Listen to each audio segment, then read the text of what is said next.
Buongiorno e bentornati con l'informazione in diretta di Telefriuli con A Voi la linea. Gli studenti delle superiori ritornano in aula, prova generale superata. Da oggi lezione per metà a distanza e per metà in presenza per quasi 50.000 studenti delle superiori del Friuli Venezia Giulia. A Udine è stato stabilito il doppio turno di ingresso e di uscita.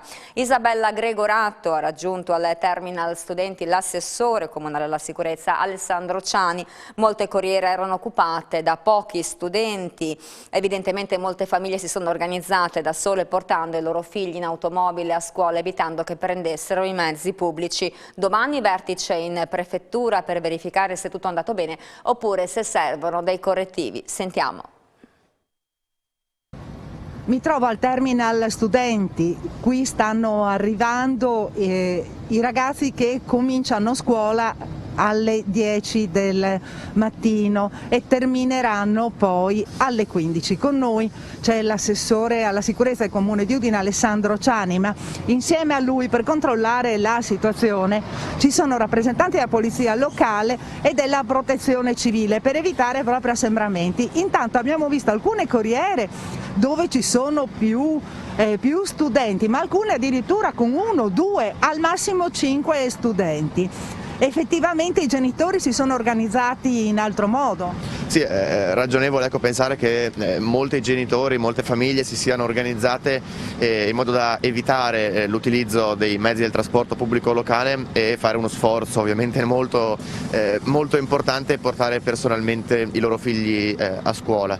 D'altra parte però bisogna dire che è veramente evidente il grande sforzo fatto dalla Regione nell'aumento dei mezzi. Ci sono moltissimi servizi aggiuntivi creati proprio ad hoc per consentire agli studenti che non riescono ad arrivare autonomamente a scuola di arrivarci comunque in sicurezza.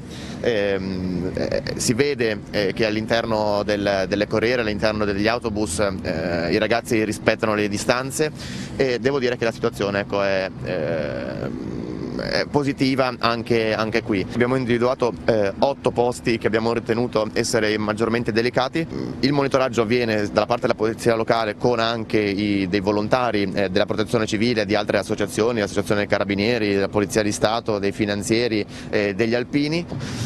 Domani pomeriggio avremo una riunione in prefettura anche con i vertici delle forze dell'ordine per fare un po' il punto della situazione e verificare se ci sono delle modifiche da apportare al piano che abbiamo predisposto insieme, però ecco, sono sinceramente soddisfatto non solo del lavoro che abbiamo fatto ma anche della risposta che abbiamo dai ragazzi che evidentemente hanno compreso la delicatezza di questo momento. Come è andato il primo giorno di scuola? È andato bene? Ci sono stati assembramenti? So che vi state organizzando per evitare proprio che ci siano. Beh, direi per il primo giorno la prova è superata, aspettiamo magari il termine di tutte le attività per tirare le somme, però insomma sono abbastanza soddisfatto di come sono andate le cose. È certo che il rischio più grande, che è quello di creare degli assembramenti fuori da scuola in attesa di entrare, in attesa dell'inizio delle lezioni, sussiste, ci siamo resi conto anche oggi e siamo intervenuti più volte raccomandando appunto ai ragazzi di mantenere le distanze all'aperto quando sono ancora in attesa di entrare a scuola. Per cui insomma facciamo appello al senso di responsabilità di tutti i ragazzi. Però voi vi siete organizzati per la pre-accoglienza e la post-accoglienza. Sì, noi abbiamo chiesto ai genitori di segnalarci quelle che sono le criticità determinate dal piano dei trasporti e in molti casi abbiamo assecondato le richieste dei genitori, i quali appunto proponevano di organizzare un'attività di pre-accoglienza e di post-accoglienza per gruppi limitati di ragazzi e questo noi abbiamo deciso di fare già a partire da oggi, quindi per quei ragazzi che arrivano a Udine con largo anticipo e quindi sarebbero costretti a aspettare qui fuori l'inizio delle lezioni o i ragazzi che all'uscita sarebbero costretti a aspettare troppo a lungo i mezzi di trasporto hanno la possibilità di sostare qui all'interno del nostro liceo, di essere vigilati da un docente e quindi di attendere il momento più opportuno per poter uscire e recarsi direttamente a prendere le corriere. Ecco, abbiamo sentito qualche commento di studenti che rientravano, finalmente ci siamo, qualcuno diceva. Sì, anche qui insomma è chiaro che le preoccupazioni ci sono e non tutti sono concordi nel dire che è raggiunto il momento di riprendere le lezioni in presenza, però insomma noi dobbiamo dare corso a quelle che sono le indicazioni che ci arrivano dal decisore politico, dal comitato tecnico scientifico. Questo noi abbiamo fatto, cerchiamo di farlo nel migliore dei modi. Io credo che poi insomma si tratta di fare un periodo di rodaggio, i ragazzi dovranno riprendere l'abitudine a svegliarsi il mattino per andare a scuola, ma questa è la loro vita, insomma, quello che è successo, quello che è stato finora è stata una parentesi e speriamo che questa parentesi possa essere considerata chiusa. E così a Udine andiamo adesso nel Friuli occidentale, l'Istituto Tecnico Superiore Kennedy di Pordenone. Abbiamo sentito le voci degli insegnanti e degli studenti. Finalmente il tanto atteso ritorno sui banchi di scuola delle superiori, anche se al 50% per il momento. Siamo con Massimo Antoniazzi, rappresentante d'istituto del Kennedy di Pordenone. Allora insomma finalmente siete ritornati in classe. E devo dire che sì, è comunque un traguardo, è una vittoria, è un primo passo e c'è comunque bisogno di stare attenti, però diciamo che comunque la scuola, il posto fisico è mancato, il ritorno sui banchi è comunque un grande traguardo, è molto importante e molto bello rivedere anche tutti i nostri compagni e poter riprendere le lezioni in presenza. Come è stata l'esperienza della didattica a distanza che in parte continua e in parte no, fortunatamente? È abbastanza pesante, però per i tempi che correvano utile, insomma, è stato un rimedio molto utile, molto valido. Ecco, anche voi ragazzi siete chiamati a fare la vostra parte dal punto di vista della responsabilità. Abbiamo visto gli ingressi con gli autobus scaglionati, contingentati, gli ingressi in classe. Ecco, da questo punto di vista è importante che adesso voi facciate la vostra parte. Esattamente, è molto importante che comunque gli studenti rispettino le norme, che tutti ci impegniamo ad essere responsabili nel nostro, sia tra di noi sia con i professori. Laura Borin, dirigente scolastica del Kennedy di Pordenone, come vi siete organizzati per questo rientro? Quanti sono gli studenti del vostro istituto e come è andata soprattutto? Beh, mi sembra che la prova sia andata molto bene, non ci aspettavamo sinceramente anche un dispiego così imponente di mezzi di trasporto e quindi è tutto filato liscio, speriamo che non sia una falsa partenza. Le classi sono state divise in due gruppi, questa settimana arriva la metà delle classi, la settimana successiva l'altra metà, fin da dicembre ci siamo organizzati grazie alla massima disponibilità del prefetto di Pordenone con un tavolo che è stato aperto a tutti i dirigenti delle scuole superiori di Pordenone, quindi abbiamo trovato un accordo molto, secondo me molto valido sia con i mezzi di trasporto che con la polizia municipale. Adesso qual è l'obiettivo? Cioè come si riuscirà e si proverà ad arrivare in fondo a quest'anno scolastico? Allora, nonostante l'assenza di questi mesi abbiamo continuato a monitorare per il Ministero i casi di positività e di quarantena e devo dire che nella nostra scuola almeno il dato che ho di queste ultime 3 settimane è un crollo imponente dei nuovi positivi. In questa settimana per tante settimane che non vedevamo ci sono 0 casi positivi. Il tracciamento che abbiamo fatto è stato molto utile perché abbiamo anche visto che effettivamente discendeva da delle positività familiari, quindi io posso dare questo dato almeno per quanto riguarda la nostra popolazione, essendo 1600 studenti mi sembra un dato rilevante. Maddalena Lott, insegnante di inglese qui al Kennedy, insomma, finalmente ha riabbracciato i suoi studenti. Riabbracciato virtualmente, anche se in presenza, però sì, li vediamo tutti mascherati, ma con l'entusiasmo di rivedere almeno la fascia oculare in presenza. Si riuscirà a fare lezione meglio? Sì, probabilmente sì, perché comunque il contatto fisico, contatto sempre tra mille virgolette, è importante, c'è una risposta diversa in presenza, sicuramente. Quanto le sono mancati gli studenti? Tantissimo. Tantissimo, anche se devo dire la loro risposta in didattica a distanza è stata comunque molto positiva. Diciamo che è stato un impatto forte in tutti noi perché eravamo abituati a stare a casa davanti a uno schermo, però comunque vederci tutti quanti, tutti i giorni è sempre bello, anche per i rapporti umani è sicuramente impegnativo. È sicuramente diverso vedersi in presenza, anche per i prof che vedono le nostre facce, riescono più a capire se ci siamo oppure se abbiamo dei dubbi, perché comunque a distanza davanti alla fotocamera non c'è il contatto umano. Il computer è uno strumento bellissimo, ma vi ha stufato un po'? Sì, vedersi di persone è più bello. E qualche istante di pubblicità e torniamo subito con voi con altri collegamenti dal territorio.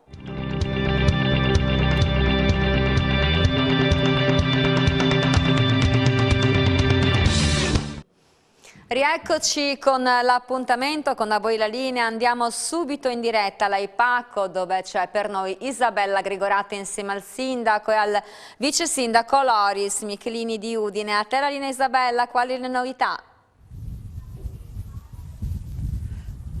Grazie Paola, sono qui come hai già anticipato tu con il sindaco e con il vice sindaco che sono qui in via L'Aipacco per effettuare un sopralluogo al cantiere, un cantiere per la realizzazione di una ciclopedonale. Intanto parliamo con il sindaco Pietro Fontanini perché è importante anche per la frazione di L'Aipacco, quindi collegarla alla città. Una frazione importante che però forse magari negli ultimi anni era un po' abbandonata, almeno così dicono i cittadini. Ma diciamo che qualche volta è stata trascurata. Noi abbiamo promesso di realizzare questa pista ciclabile e anche il marciapiede per mettere in sicurezza i cittadini che si recano verso il centro della città, perché questa è una strada di comunicazione, le macchine purtroppo hanno una velocità che supera il limite dei 50 km/h, allora è importantissimo mettere in sicurezza i pedoni e i ciclisti. Allora questa è un'opera importante, l'avevamo promessa in campagna elettorale, la stiamo realizzando, sono iniziati i lavori che andranno avanti per 3 mesi e poi la pista sarà pronta e i cittadini potranno recarsi in centro città con maggiore sicurezza utilizzando anche la bicicletta. Ecco perché noi ci troviamo dal lato opposto, infatti Paolo Bassi sta inquadrando l'inizio del quartiere, bello lungo, poi magari scenderemo nei particolari tecnici con il vice sindaco Loris Michelini. È importante per una città come Udine mantenere i contatti il più stretto possibile, anche attraverso appunto la viabilità con le frazioni. Sì, le frazioni sono una componente della città, non vanno trascurate, perché qualcuno pensa che magari pensiamo solo a via Mercato Vecchio, invece stiamo dimostrando che il lavoro riguarda anche le zone periferiche della città, perché ci sono lavori urgenti da realizzare che vanno da marciapiedi a riasfaltatura delle strade, cose fondamentali per la vivibilità dei cittadini, perché non esistono cittadini di serie A e serie B, tutti hanno le loro esigenze e noi ci stiamo impegnando per risolvere i problemi a tutti. Ecco, per il momento si lavora qui su via L'Aipacco. E poi avete in mente anche altri interventi? Sì, questa è una delle tante piste ciclabili che verranno realizzate in città, un'altra partirà verso Villa Primavera e quindi collegherà la zona Piazzale Cella e Villa Primavera, e una partirà sempre da Piazzale Cella e andrà giù a Lumignacco per collegare la zona industriale della BS. Quindi altre 2 vie ciclabili molto importanti e i cantieri dovrebbero partire, pensiamo, fra un paio di mesi. Ecco, c'è chi dice magari sono opere che non servono, invece voi avete riscontrato che queste infrastrutture sono indispensabili. No, la viabilità lenta è fondamentale, tutte le città stanno puntando su questo e quindi noi vogliamo realizzare piste ciclabili proprio perché siamo convinti che sia un modo anche di muoversi innovativo e soprattutto che sia molto apprezzato dalla popolazione. Con noi abbiamo detto anche il vice sindaco, tra l'altro alle nostre spalle ci sono alcuni operatori. Sì, intanto alle nostre spalle abbiamo il responsabile unico del procedimento che è l'ingegner Croppo, poi c'è il direttore dei lavori ingegner Faccin e poi abbiamo l'impresa che è importantissima, no? L'impresa Cicotin di Latisana. Questa pista ciclabile è lunga 800 metri circa, ha parecchie intersezioni con i privati, ci sono dei passi carai, verrà realizzata ad una altezza per sicurezza di una quindicina di centimetri, poi ci sarà un manto cementizio sopra, ci sarà anche una colorazione su questo manto anche per differenziare un po' il colore della careggiata. La careggiata sarà circa 7 metri dove attraversano le auto, e dopo c'è invece la pista ciclabile che varia da 2,30 metri a 2,50 m circa, che permetterà anche, appunto, essendo ciclopedonale, di essere in sicurezza, cosa che attualmente non è assolutamente in sicurezza. Ecco, fino a dove arriveranno i lavori? Praticamente dall'intersezione con via Butrio fino al parcheggio proprio prima nel centro di Laipacco, dove c'è attualmente anche il campo di pallacanestro, dove c'è anche l'asilo. Quindi un intervento che costa quanto? L'intervento costa un quadro economico, diciamo, di 470.000 euro, i tempi di realizzazione sono 90 giorni circa, più c'è ovviamente qualche altro intervento che verrà fatto, ma dovrebbe essere concluso entro 4 mesi, insomma, questo è il massimo che verrà fatto. Poi devo aggiungere anche che qui verrà fatto l'impianto elettrico, l'illuminazione è già stata fatta completamente. E all'interno proprio della pista ciclabile ci sono anche tutta una serie di attraversamenti che comporteranno anche delle barriere, tra virgolette, degli archetti che verranno sistemati per ancora mettere in sicurezza i privati che devono accedere alla carreggiata. Ecco, un'ultima cosa prima di chiudere il collegamento, velocemente, le difficoltà che si incontrano quando si devono realizzare infrastrutture di questo genere, perché chiaramente ho visto che c'è più in là, anche avete dovuto abbattere dei muretti di privati. Infatti il problema principale è che la maggior parte delle carreggiate sono di proprietà privata. È ovvio che quando c'è la cessione della proprietà, ma non tutti cedono la proprietà, e poi è una questione. La seconda questione è quando si fanno i progetti, che deve essere parcellizzato tutto, e quindi il piano parcellare comporta una serie di interventi che in qualche caso, come in questo caso, sono anche espropriativi, perché ci sono delle abitazioni che proprio sono a ridosso stesso quindi bisogna rifare il muretto di cinta, eccetera eccetera. Tutto questo sembra sulla carta così, che si fa in poco tempo, in realtà c'è una procedura che comporta, qui poi tra l'altro c'è anche stata fatta una variante in merito, perché la variante ha potuto consentire che nella pista ciclabile ci sia zona di viabilità, che anche quella è una questione importante. Bene, ringraziamo anche il vice sindaco di Udine, ringraziamo il sindaco, li lasciamo nel loro sopralluogo insieme ai tecnici, e qui da Laipacco è tutto. Restituisco allo studio, ringraziando prima però Paolo Bassi. A te, Paola. Grazie Isabella, grazie ai tuoi ospiti. E oggi non è solamente una bella giornata per il rientro in classe dei ragazzi delle superiori, riaprono anche infatti i musei e le mostre temporanee pronte ad accogliere i visitatori. Ne abbiamo parlato con la referente dei musei nazionali e regionali Andreina Contessa. Sentiamo.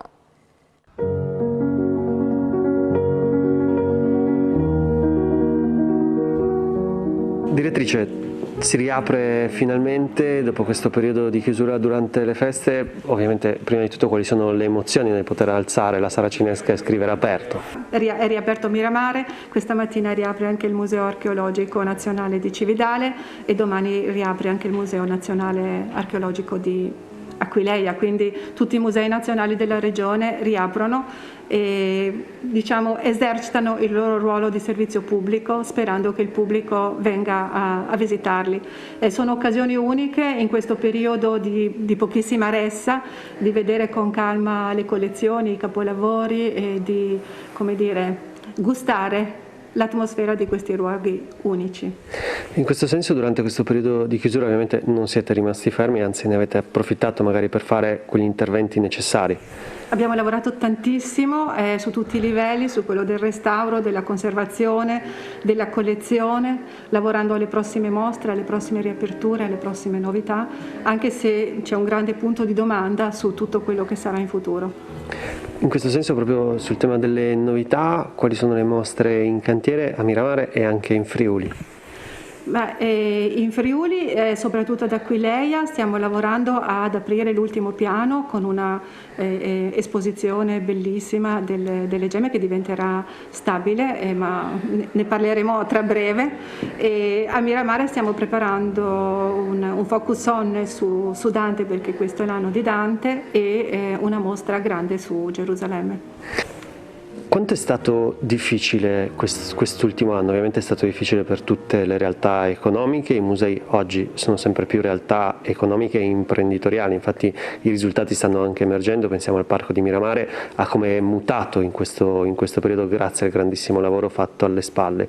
Quanto è difficile riuscire a far quadrare i conti sapendo che non ci sono le visite scolastiche, appunto mancano i turisti dall'estero, quanto è complesso? Sicuramente stiamo lavorando in perdita. Stiamo lavorando in perdita, ma proprio perché siamo un servizio pubblico cerchiamo di garantire comunque un'apertura, un servizio per tutto quanto è possibile. Aprire il parco è stata una delle priorità che mi ero data, perché proprio in questo momento dopo il lockdown pensavo che fosse importantissimo avere uno spazio verde, ma anche di bellezza e di storia che tutti potessero godere, e la deroga che abbiamo avuto mi ha fatto molto piacere e ha avuto una risonanza molto positiva anche da parte del pubblico. 80 giorni, però in questi giorni proprio il rovescio della medaglia, diciamo, è potersi gustare senza grosse resse i polimuseali d'Italia e ovviamente della regione, quindi un appello a visitarli. Un appello a visitarlo molto caloroso, è il patrimonio di tutti, venite, godetene perché vale veramente la pena.